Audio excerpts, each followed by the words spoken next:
लक्ष्मीची. एक आपलं आटपाट नगर होतं. तिथं एक राजा होता. त्याला 2 बायका होत्या. एक आवडती आणि दुसरी नावडती. आवडतीचं नाव पाटमाधव राणी आणि नावडतीचं नाव चिमादेव राणी होतं. या राजाला एक शत्रू होता. त्याचं नाव नंदनवनेश्वर होतं. तो झणी उडे झणी बुडे, क्षणी स्वर्गात जाईल क्षणी पाताळात जाईल असा राजाच्या पाठीस लागला होता. त्यामुळे राजा फार वाळत चालला. एके दिवशी राजानं सर्व लोक बोलवले व नंदनवनेश्वराला मारा म्हणून आज्ञा केली. सर्व लोकांनी राजाला बरं म्हटलं. त्याला जिकडे तिकडे शोधू लागले. त्याच नगरात एक म्हातारीचा मुलगा होता.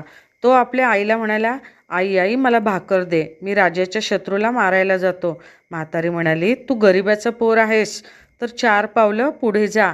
झाडाआड ही वाळलेली भाकरी खा, म्हणजे लोक तुला हसणार नाहीत.